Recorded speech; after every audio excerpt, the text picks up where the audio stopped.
Rádio Rio de Janeiro, a emissora da Fraternidade, passa a apresentar Luz na Penumbra, programa que leva ao seu coração a mensagem da doutrina espírita.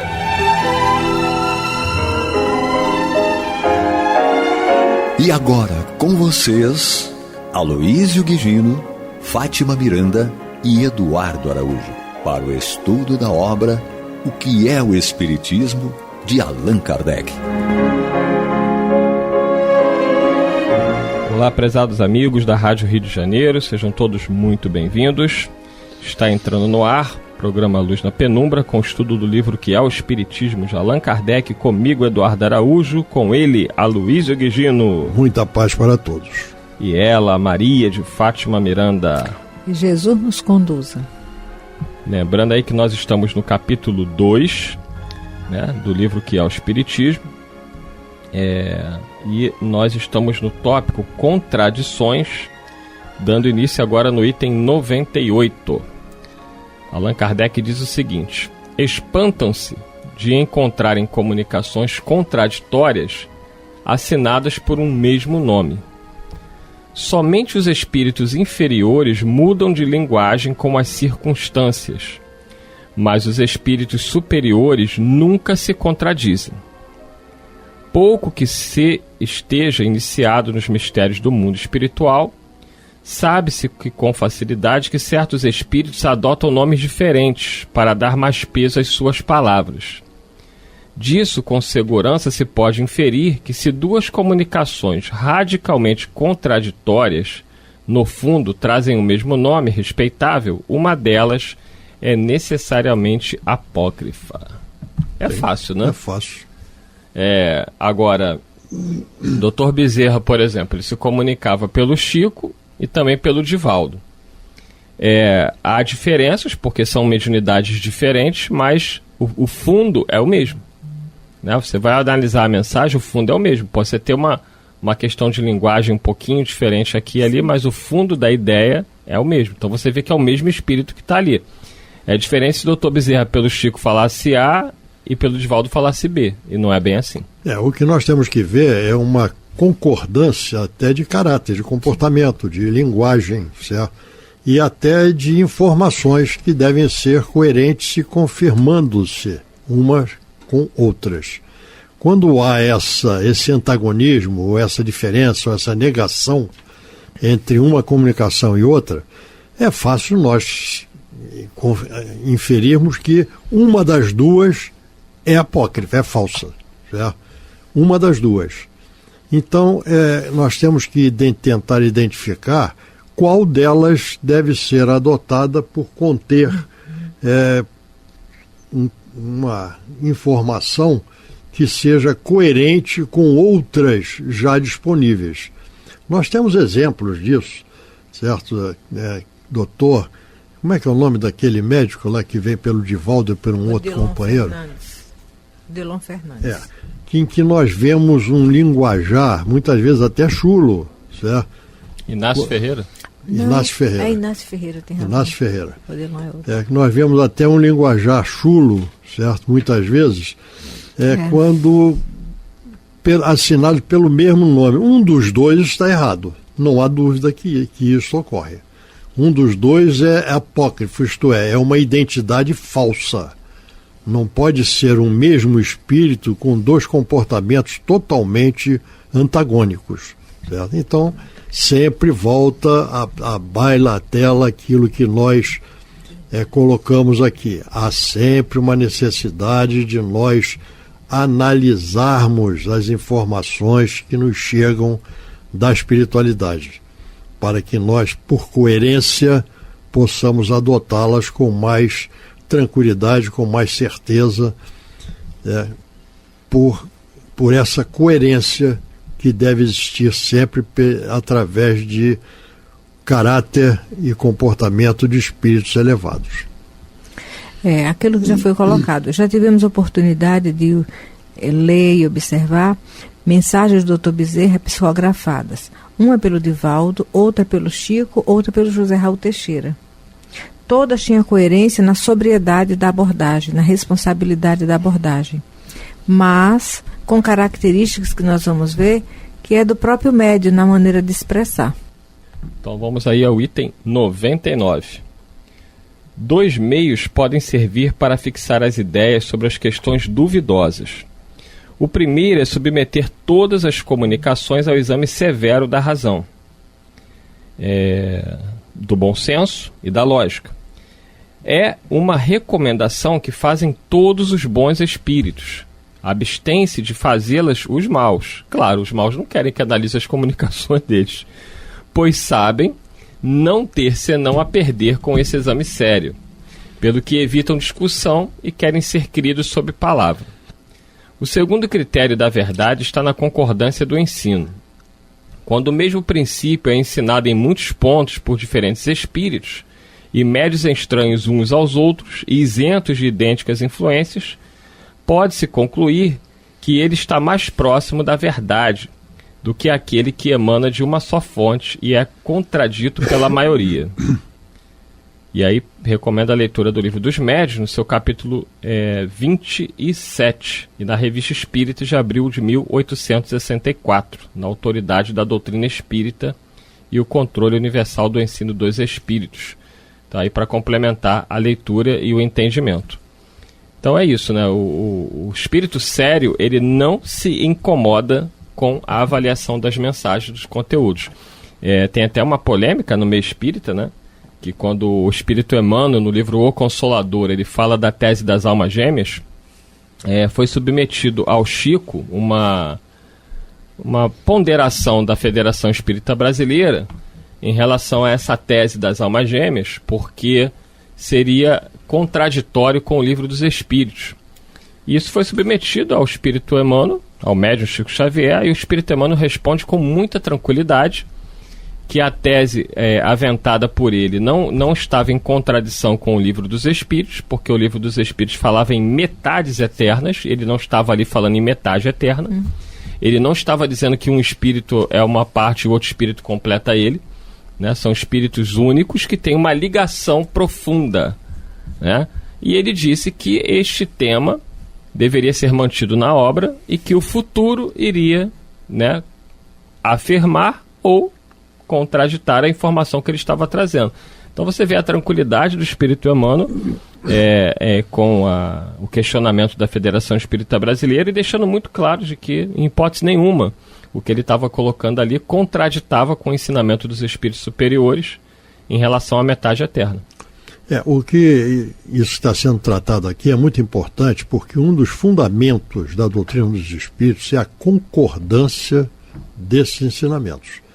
E se nós formos um pouquinho para trás, nós vamos ver que a doutrina dos espíritos, que está contida no Livro dos Espíritos, ela nasceu exatamente dentro desse princípio da concordância dos ensinos, quando as mesmas perguntas submetidas a vários médiuns em vários locais, sem se conhecerem, obtiveram respostas que convergiam ou tinham conteúdos que eram similares.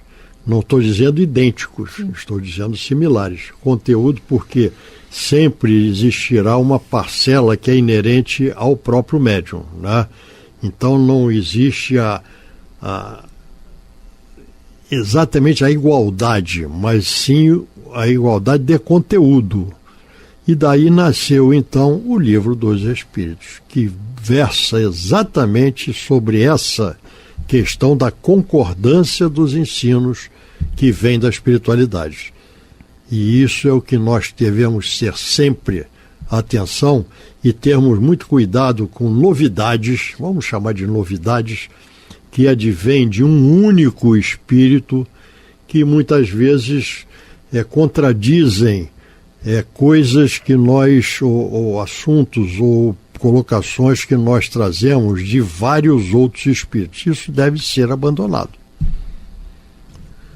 Até na genética, 2 gêmeos necessariamente não têm características totalmente idênticas, e nós vamos observar que mesmo entre os gêmeos existem 2 individualidades, um é metade do outro. Agora nós vamos entrar no item 100, consequências do espiritismo. Allan Kardec diz: ante a incerteza das revelações feitas pelos espíritos, perguntarão: para que serve então o estudo do espiritismo? Para provar materialmente a existência do mundo espiritual. Engraçado que para nós isso é uma realidade tranquila, né? Mas no nosso mundo, onde ainda prevalece as ideias materialistas, isso aqui é tido como algo absurdo, né? A grande parte dos nossos cientistas, no mundo inteiro, dos grandes cientistas, eles desconhecem essa realidade que para nós é algo que é normal, corriqueiro, falar em mundo espiritual, né? Mas não é bem assim ainda. Estamos chegando lá. Hoje em dia já está muito melhor do que foi no passado. Continua aqui Kardec. Sendo o mundo espiritual formado pelas almas daqueles que viveram, resulta de sua admissão a prova da existência da alma e sua sobrevivência ao corpo. As almas que se manifestam nos revelam suas alegrias ou seus sofrimentos, segundo o modo por que empregaram o tempo de vida terrena. Nisto temos a prova das penas e recompensas futuras. Descrevendo no seu estado e situação, as almas ou espíritos retificam as ideias falsas que faziam da vida futura e principalmente acerca da natureza e duração das penas. Passando assim a vida futura do estado de teoria vaga e incerta ao de fato conhecido e positivo. Aparece a necessidade de trabalhar o mais possível durante a vida presente, que é tão curta, em proveito da vida futura, que é indefinida. Então, o que nós estudamos aqui sempre, né? Você que está aí nos ouvindo no seu radinho ou pela internet, nós temos a convicção de que a vida continua depois da morte. Né? Nós que somos espíritas, ou pelo menos você que é simpatizante da doutrina espírita, mas que tem essa ideia de que a vida não acaba com a morte, não acaba no túmulo, né? Você que é católico e acredita na vida após a morte, você que é evangélico e também acredita nessa possibilidade, a gente, independente de algumas mudanças de entendimento filosófico, nós sabemos que haverá consequências, né? E como Kardec diz aqui, o tempo de vida aqui na Terra é curto, né? O Aloysio já está aí com 120 anos, está inteirinho, mas cedo ou tarde tem que deixar o corpinho. E aí, como é que vai ser depois da morte? O André Luiz fala isso. Está no capítulo 1º, último parágrafo do livro Nosso Lar. Ele fala: meus amigos, suai agora para não chorar de depois. Né? Então assim, acordem enquanto vocês podem, porque uma hora a morte vai chegar do corpo físico e vai ser o encontro com a própria realidade íntima. E ele mesmo fala por experiência das situações difíceis que ele passou após o desencarne. E a gente tem que ter também em conta, quando nós analisamos os ensinamentos de Jesus, nós verificamos que todos eles dizem respeito à vida futura. Sim. Eles não dizem, não estão, Jesus não nos trouxe recomendações para a nossa vida atual. Ele diz o seguinte: faça isso agora para que você tenha adiante alguma recompensa ou alguma situação que não seja incômoda ou não seja de sofrimento. E nós temos dentro da doutrina dos espíritos uma das obras da codificação, que é o Céu e o Inferno, que fala justamente das penas e recompensas, né? Que é toda a obra voltada para aquilo que acontece após a desencarnação, inclusive com uma parte enorme e riquíssima de depoimentos de espíritos nas várias situações. Então, nós temos que entender isso, aquilo que o Eduardo acabou de lembrar e que é uma grande realidade. A nossa passagem por aqui é rápida, é efêmera, mas as consequências dela poderão ter um tempo de duração muito maior do que aquele que nós aqui estivemos semeando. A colheita poderá ser por um tempo muito maior, mas muito mesmo, do que aquele que aqui passamos como encarnados. Então temos que ter atenção agora para a nossa semeadura. porque nós vamos colher. Esse estudo da doutrina nos possibilita justamente o bom aproveitamento dessa relação espírito-matéria, né? Está encarnado. Porque desencarnado, os espíritos continuam aprendendo, mas eles só consolidam esse aprendizado quando se reveste de matéria e vem enfrentar essa luta no dia a dia, né? Para, através das escolhas, consolidar os valores que ele vai eleger para a própria felicidade. E aí nós até compreendemos porque é que alguns companheiros, eles têm dificuldade em aceitar as obras do André Luiz. Porque você estudando Allan Kardec, meditando tudo que ele nos traz e estudando as obras do André Luiz, nós vamos colocar na prática no dia a dia, nos casos, o perfil das escolhas e as consequências possíveis. Outro dia, ouvindo uma palestra do Haroldo Dutra, ele estava falando que existem situações e escolhas nossas que demandam um tempo muito grande para nos reabilitarmos emocionalmente, psicologicamente e espiritualmente. Várias encarnações, inclusive. Várias encarnações, né? No montante de 2 ou 3 séculos, quem sabe. E aí também vem, claro que nós vamos lidar com situações e pessoas que nós vamos trazer acolhimento, mas acolhimento não pode estar gerado em cima da alienação. Você pode acolher, mas dizendo não, mas isso traz consequências. Eu reflito isso porque na evangelização com jovens nós tínhamos muita dificuldade em trazer eles para refletir as consequências dos atos, principalmente na realidade social que nós vivemos na Terra, com a permissividade muito grande, com as dificuldades dos pais em lidar com esse descobrimento do jovem em relação à vida material. E aí alguns queria ouvir aquilo que agradava. Não, eu entendo que você tem dificuldade de compreender. Lembrando sempre da tia Vilma, quando alguém chega à casa espírita buscando buscando conhecimento ou uma explicação para suas dores, nunca devemos dar a nossa opinião pessoal. Chamamos o Evangelho, ainda naqueles momentos que o Evangelho é incisivo. A doutrina espírita é muito objetiva e tem momentos que é muito incisiva, que é doloroso. Nós não vamos julgar. E aí tem aquele outro perfil, quando nós falamos aquilo que a doutrina está mostrando, é como se nós estivéssemos julgando o outro. Não, julgar é diferente. Julgar é quando você diz, olha, você está errado, não é por aí, e vai se dar mal, simplesmente. Mas você vai mostrar que a criatura naquela escolha não vai ser feliz a consequência e vai convidar a reflexão, né? Às vezes, para estudar a doutrina naquilo que ela nos oferece, aquele que não está querendo se trabalhar, sente-se julgado. Mas aí nós deixamos que o tempo vai trazer a compreensão. Mas nunca esqueça essa orientação da tia Vilma, encarnada, lidando com um grupo de evangelizadores. Sempre que alguém fizer uma pergunta, mesmo que a doutrina constranja, fale o que a doutrina diz, porque você não vai ficar compromissado em enganar, passar um paliativo e depois estar junto do outro para enfrentar as consequências. A frase do André Luiz que eu tinha falado para vocês é o último parágrafo aí do capítulo 1 do livro Nosso Lar, e ele diz: ó amigos da terra, quantos de vós podeis evitar o caminho da amargura com o preparo dos campos interiores do coração? Acendei as vossas luzes antes de atravessar a grande sombra. Buscai a verdade antes que a verdade vos surpreenda. Suai agora para não chorar de depois. Então é um grande alerta aí, conforme Allan Kardec disse, aqui no que é o Espiritismo, a vida é curta.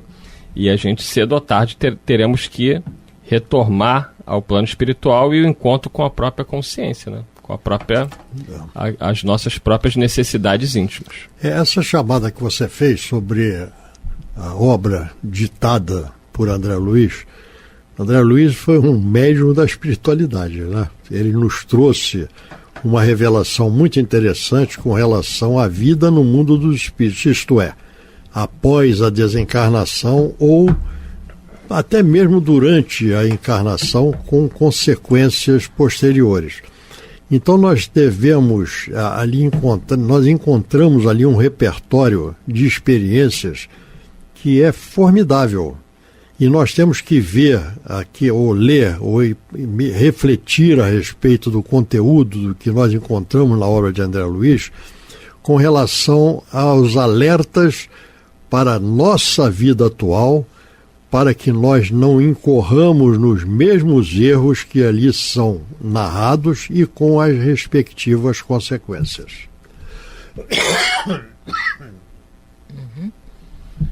Vamos nós aqui então, vamos dar continuidade. Allan Kardec diz: suponhamos que um homem de 20 anos tenha certeza de morrer aos 25 anos. Que fará ele nesses 5 anos que lhe restam? Trabalhará para o futuro? Certamente que não. Procurará gozar o mais possível, acreditando ser uma tolice submeter a fadigas e privações sem proveito. Se, porém, ele tiver certeza de que viverá até os 80 anos, seu procedimento será outro, porque então compreenderá a necessidade de sacrificar alguns instantes do repouso atual para assegurar o repouso futuro durante longos anos. O mesmo se dá com aquele que tem a certeza da vida futura. A dúvida relativamente a esse ponto conduz naturalmente a tudo sacrificar aos gozos do presente. Daí ligar-se excessiva importância aos bens materiais. A importância que se dá aos bens materiais excita a cobiça, a inveja e o ciúme do que tem pouco contra aquele que tem muito. Da cobiça ao desejo de adquirir, por qualquer preço, o que o vizinho possui, ao passo que é simples. Daí ódios, querelas, processos, guerras e todos os males engendrados pelo egoísmo. Então, assim, o materialismo nós vemos que é o grande desafio, né, aqui do nosso planeta ainda, porque nós vivemos numa sociedade ainda muito materialista, e nesse momento de transição planetária que nós estamos passando,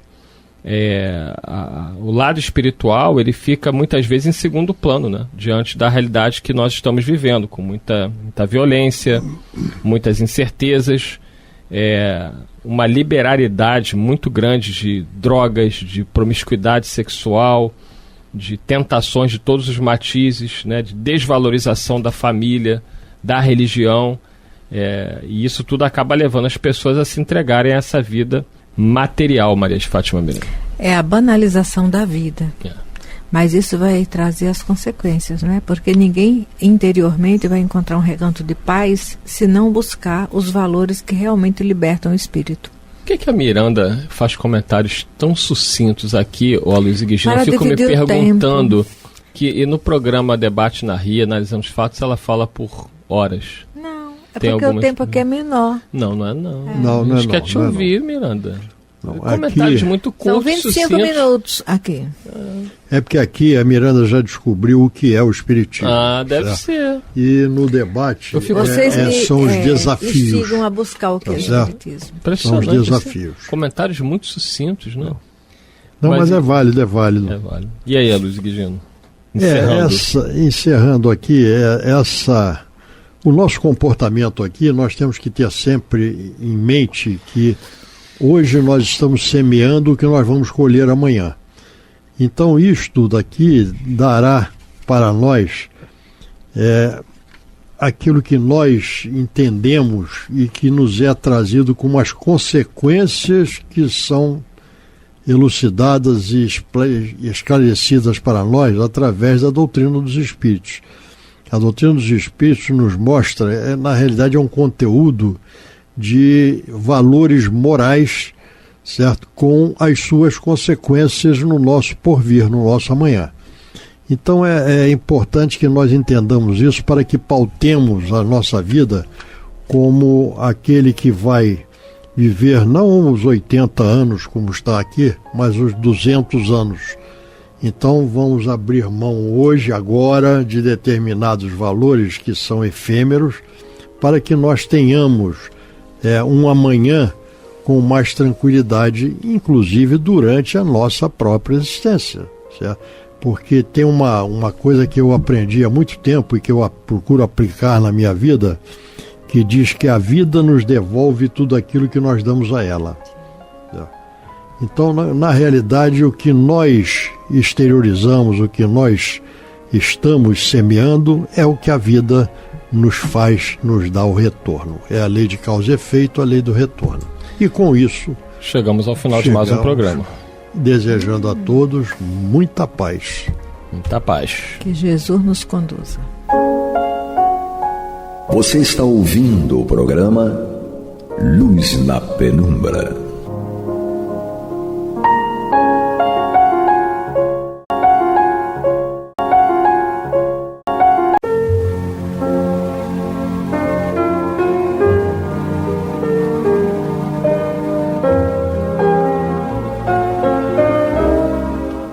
Rádio Rio de Janeiro está levando ao seu lar e ao seu coração a mensagem consoladora da doutrina espírita, através do programa Luz na Penumbra.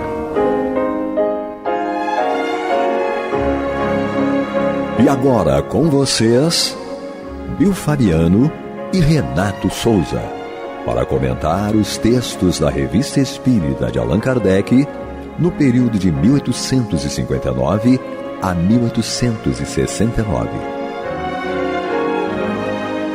Olá, queridos irmãos e irmãs da Rádio Rio de Janeiro, a emissora da Fraternidade.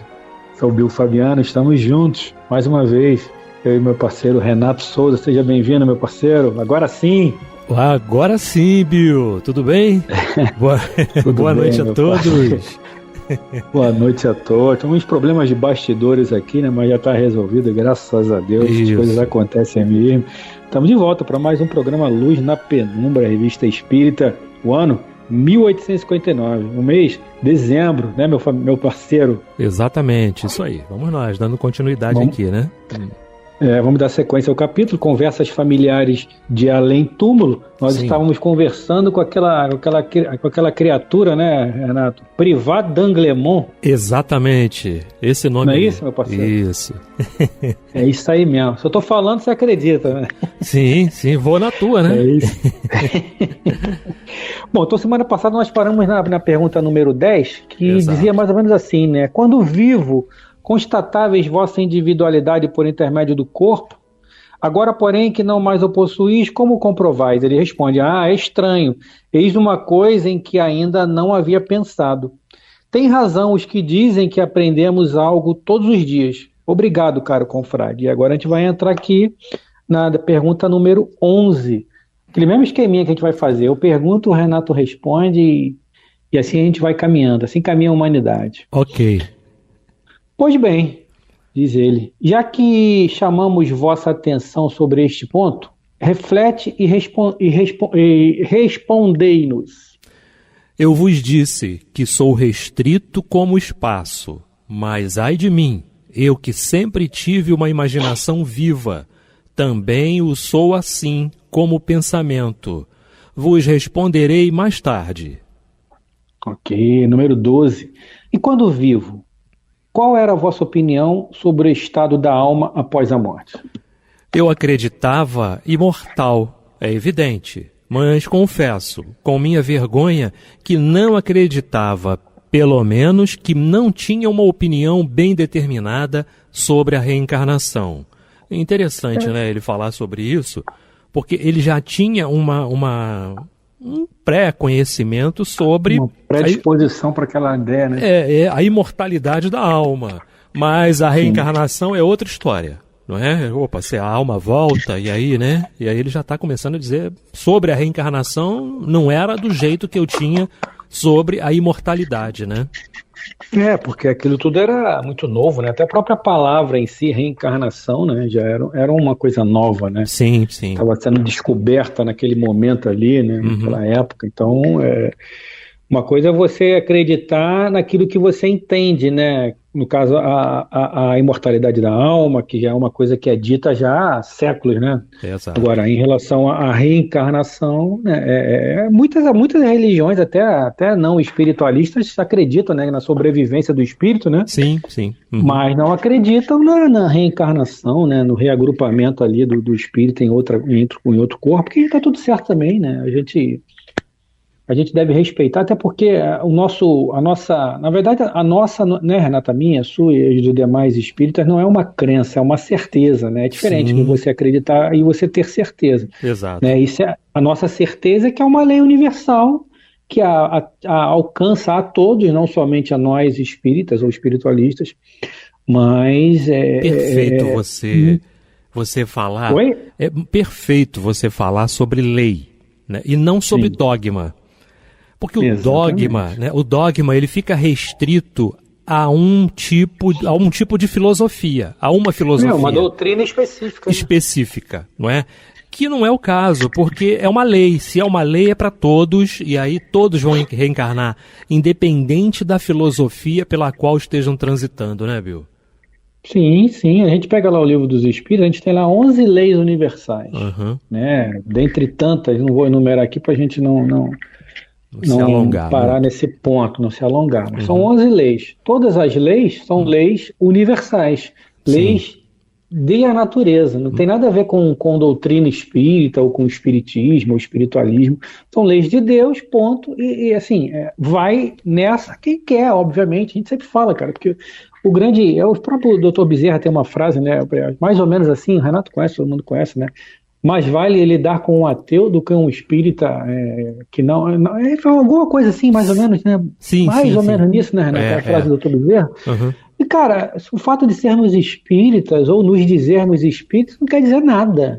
Sabe o que isso quer dizer? Absolutamente nada. Porque eu acho que ser espírita é ter entendimento daquilo que a doutrina nos traz, né, Renato? Exato, perfeito. Os ensinamentos do Cristo, sobretudo as questões morais, que estão muito bem colocadas lá no Evangelho, segundo o Espiritismo, e ponto. A nos dar alguma prerrogativa? Nenhuma prerrogativa, muito pelo contrário. Que é muito cobrado será que muito for dado. Então, eu acho que a gente para por aí, né, Renato? Sim, perfeito. Perfeito, Bill. Então, vamos lá. Vamos dar sequência aqui, a número 13, não é isso? Exato. Vamos lá.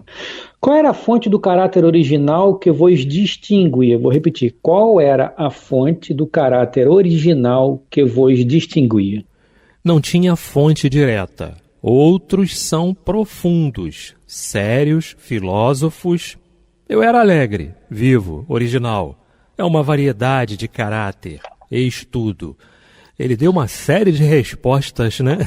De comportamentos, não é? Sim, de segmentos, sim. De compreensão, daquilo que ele acreditava, etc. Enfim, bacana. Sim. Vamos lá, número 14. Não teríeis podido, pelo vosso talento, libertar-vos dessa vida boêmia que vos deixava à mercê das necessidades materiais? Pois creio que muitas vezes vos faltava o necessário? Muito frequentemente, mas que quereis? Eu vivia como me compelia meu caráter. Em seguida, jamais soube me dobrar a essas tolas maneiras do mundo. Não sabia o que era ir mendigar uma proteção. A arte pela arte, eis meu princípio. Deixa eu fazer só uma pequena correção aqui, né? É mendigar, mendigar. Não é isso, Bill? Mendigar. Mendigar. Uhum. É interessante, né, essa pergunta, né? Não teríeis podido, pelo vosso talento, libertar-vos dessa vida boêmia. Não sei porque me fez uma lembrança da vida de Francisco Bernardone, né? De Francisco de Assis, né? Porque ele, assim, obviamente, guardando as devidas proporções, né? De individualidade espiritual e grandeza espiritual, obviamente, né? Francisco de Assis é considerado por muitos o preposto de Jesus, né? Depois de Jesus só teria ele, né? A controvérsia de uns, a controvérsia de outros, não importa, importa é a grandeza dele, né? E ele abdicou de tudo, né, cara? A família abastada, o pai queria que ele desse sequência ao legado dele como comerciante, o grande comerciante, e o próprio Chico também era uma criatura voltada para as coisas da noite, da farra, gostava de beber, um jovem, né? Um jovem como qualquer um, jovem. Natural, né? Natural, não tinha despertado ainda para a grandeza que ele tinha como missão, e mais à frente, obviamente, todo mundo conhece a história dele, aquele chamado que ele teve durante o sono, você veio para quê? Para servir ao servo ou ao Senhor? Enfim, e ele fala, não, vou servir ao Senhor, então volta para Assis, que lá será dito que você fará. Então, mas é o despertar, né, Renato? É a estrada de Damasco de cada um de nós, né?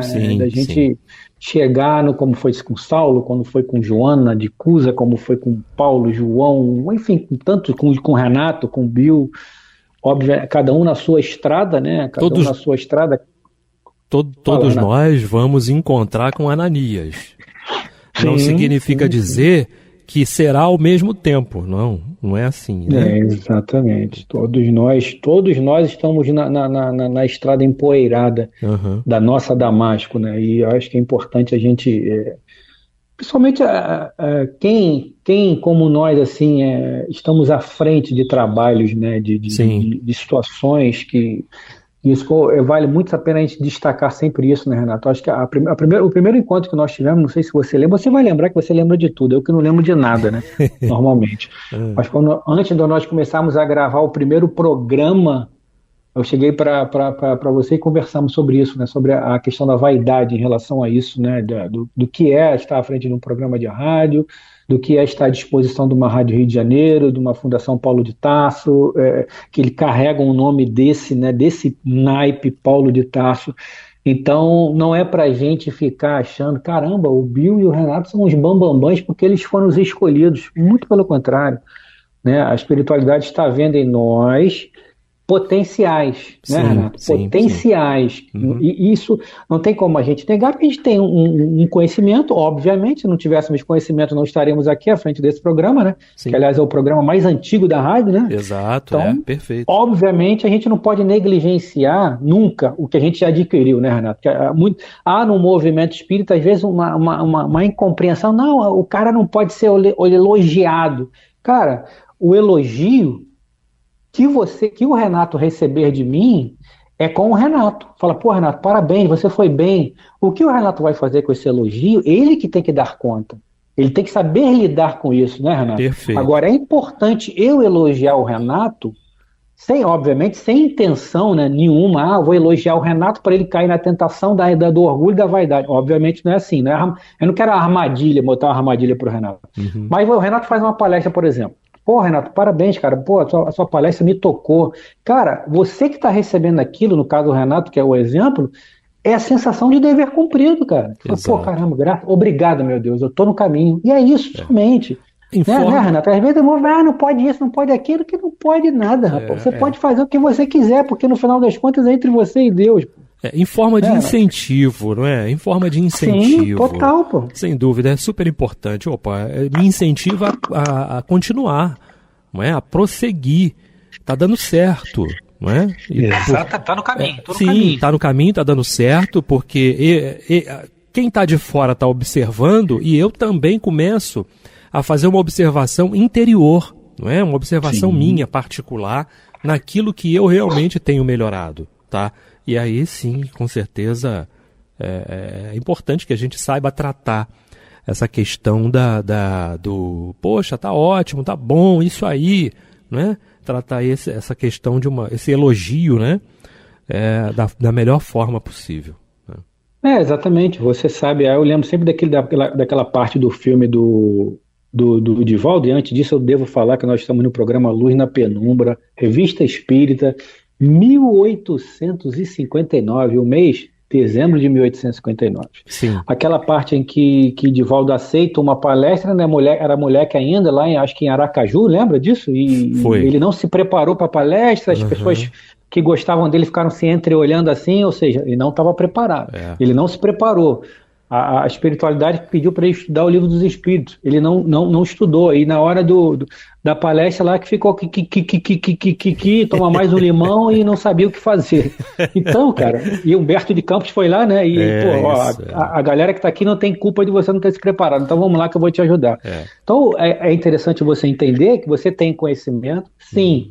Mas você precisa estar ao lado dos espíritos ali, porque tem muitas variantes, né, Renato? Você, às vezes, você está mal acompanhado, você veio de uma semana tribulada, aí você trouxe da sua casa um companheirozinho necessitado, aí ele acopla em você dá um branco, você esquece que vai falar, um monte de coisa, muita preocupação, é conta para pagar, e você, às vezes, você fica absorto ali sem saber o que vai falar, pô. Já aconteceu comigo isso. Sim. E a espiritualidade não, vem cá atrás de volta, porque você já tem o conhecimento. Então ele vai lá, te resgata lá no cerne da sua memória. Não, isso aqui que você tem que falar. Porque agora, se você não faz nada, você, eu sou apenas um médio. Se vira aí, doutor Bezerra, cata aí onde você quiser catar as informações, eu dou meu jeito, dá teu jeito aí. Aí não rola, né? Não é desse jeito, né? Tem que ser uma dupla, dupla o trabalho mediúnico. Imagina você chegar num lugar e você só dizer boa noite, ou então boa tarde, e depois não saber nem como começar. É importante você saber como começar, porque começou, vai embora, você vai buscando, né? E aí como começar, como é que você faz isso? Você vai buscar todo o conhecimento. O tema o quê? O tema fala de quê? Reencarnação, por exemplo. Então o que eu posso falar sobre a reencarnação? É um dogma? É um dogma, né, de acordo com a filosofia espírita e outras mais que creem aí na reencarnação. Mas é uma lei. E aí, olha a forma de você começar, porque é para todo mundo, não importa se o outro ainda não acredita, se o outro ainda não tem coisa. Então você já dá um start, você já dá um início para sua palestra, para o seu estudo e tudo mais. E aí não adianta, você tem que dar uma estudada, tem que dar uma olhada no tema. Pelo menos uma olhadinha você tem que dar. Senão você chega lá e vai ficar todo mundo olhando. Tu imagina o Divaldo, né? Joana olhando, Marco Prisco olhando, Humberto de Campos olhando, todo mundo olhando ali, né? Amélia Rodrigues olhando, todo mundo olhando para ele. Meu Deus, Imagina, Deus. Né? É complicado. E é interessante a gente que estuda a doutrina, né?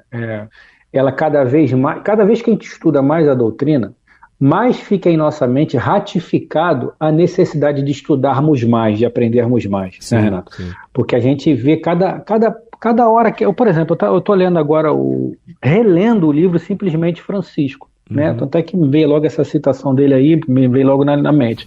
Eu já li esse livro 2 vezes, quem foi até a Regina Célia que me indicou, até aí no programa mesmo, acho que foi na nossa live que a gente fazia às quintas-feiras, né? E ela indicou, eu comprei e li 2 vezes. Só que agora eu estou relendo, depois de ter emprestado para umas amigas lá da UCAV, cara, estou tendo outra compreensão. Sim. É impressionante, porque eu já passei por isso aqui, mas não era isso. E tem meses, poucos meses, ou seja...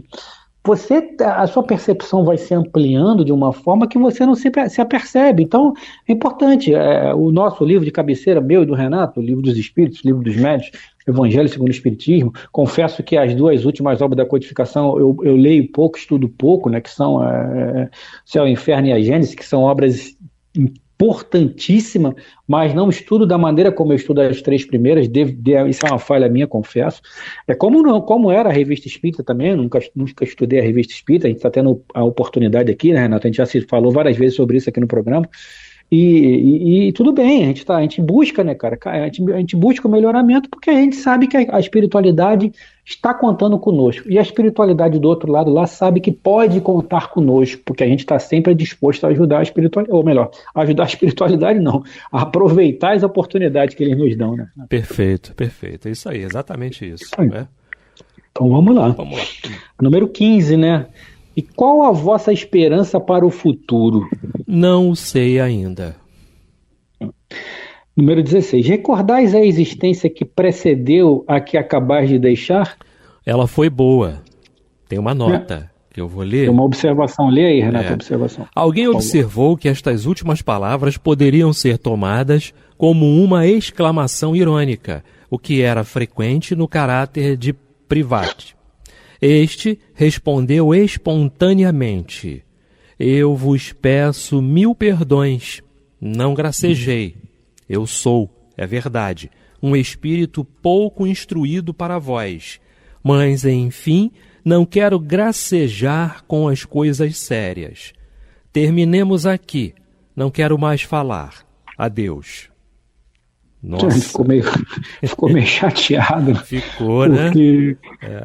Porque é aquilo, quem não fica chateado, né? Nós temos em nós ainda, né, muita vaidade, né, e orgulho, e até arrogância mesmo, né, que eu acho que tudo faz parte de um pacote do orgulho, né? Sim, perfeito. E a pessoa se disponibiliza a estar ali, né? Vamos pensar pelo lado do privado, né?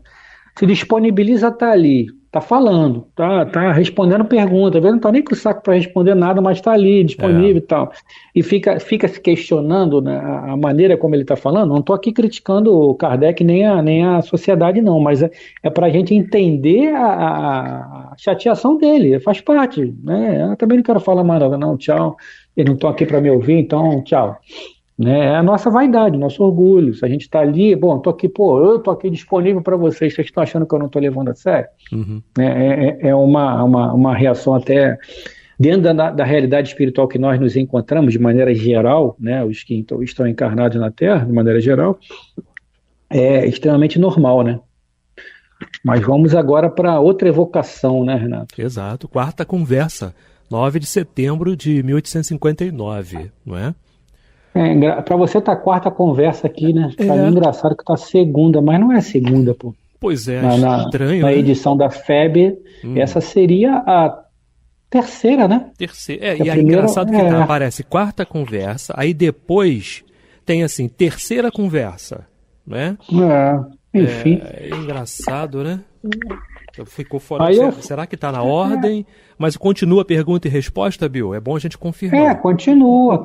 Pergunta e resposta. Então são quantas perguntas? 13? Vê aí. Deixa eu ver aqui. São 13. São 13. É porque 13, depois, 13. Na terceira conversa, a terceira conversa para mim aqui não tem data, mas ela não é pergunta e resposta, ela é um diálogo que ele estabelece aqui. Não é? Comunicação aí depois espontânea do Danglemont. Depois tem uma comunicação espontânea, que também começa com um diálogo, não é? Em 30 de setembro de 1859, e aí sim tem perguntas e respostas depois. Todas as duas do privado Danglemont, né? Exato. A terceira conversa é dele, depois entra do dia 30, que também é assinada por ele. Exato. Mas vamos lá. Vamos lá, então, eu vou fazer a evocação, Renato. Tá feita a evocação. Tá feita a evocação? Tá feita. Vejamos, meus amigos, não terminastes, pois, de me fazerem perguntas muito sensatas, mas às quais não posso responder? Número 2. Sem dúvida, Sem dúvida é por modéstia que falais assim, porquanto a inteligência que revelaste em vida e a maneira pela qual respondestes provam que o vosso espírita se encontra acima do vulgo. Aí ele responde assim, bajulador. É aquilo que a gente estava falando agora há pouco tempo sobre isso. Pois né? A questão do elogio e tudo mais, enfim. Vamos lá, número 3, que a gente está se aproximando do fim do programa. Sim. Número 3, não lisonjeamos, dizemos o que pensamos. Aliás, sabemos que a lisonja seria um despropósito para com os espíritos. Por ocasião da vossa última conversa, deixaste-nos bruscamente. Poderias dizer-nos a razão? Aí ele responde assim, a razão, ei-la aqui, em toda a sua simplicidade, não é? Vós me colocais perguntas de tal modo fora de minhas ideias, que fico muito embaraçado para responder. Compreendeis, pois, a justa agitação do orgulho, que devo experimentar, permanecendo calado. Interessante que ele fala, quando termina o outro diálogo, é que ele não tem tanta instrução, ele não é muito evoluído, e aí vai fazendo perguntas, inclusive, sobre a própria história dele, sobre o próprio DNA dele, e não tem, ele não tem, eu ainda não tive acesso a essas situações. Como é que eu vou responder? Ainda mais responder coisas que ele não sabe. Ele está sendo, de alguma forma, coerente, né, Bill? Sim, totalmente. Eu não quero enganar ninguém, não, mas eu não sei. Como é que eu vou responder o que eu não sei, não é?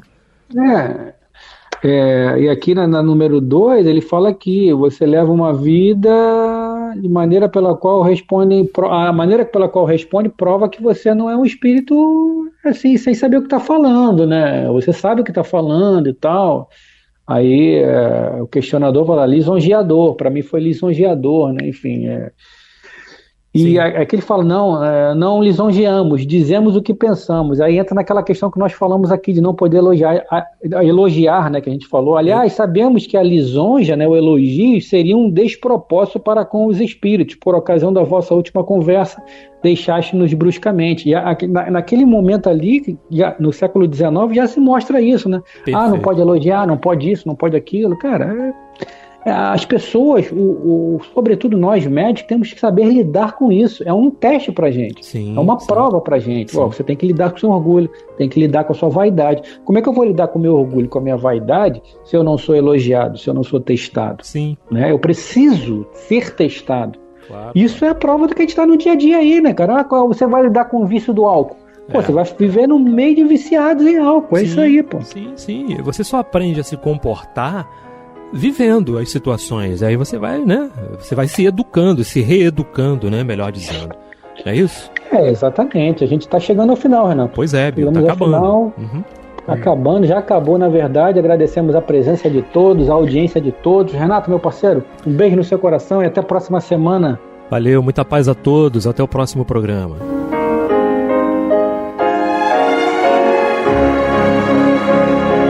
E vamos ouvir agora a prece de encerramento de nosso programa, na voz de Geraldo de Aquino. Jesus, dá-nos coragem para a luta, piedade para os insultos e misericórdia para as injustiças e ingratidões. Limpa nossa alma de inveja e ambições mesquinhas, de ódio e de vingança o nosso caminho. E que dentro em pouco, ao recolher-nos de novo ao calor do nosso leito, para que o sono nos dê a paz e o esquecimento das tristezas humanas, possamos sentir, Senhor, no mais íntimo de nosso ser, a doçura indefinível do Teu amor e a grandeza incomparável da Tua divina presença. Que assim seja.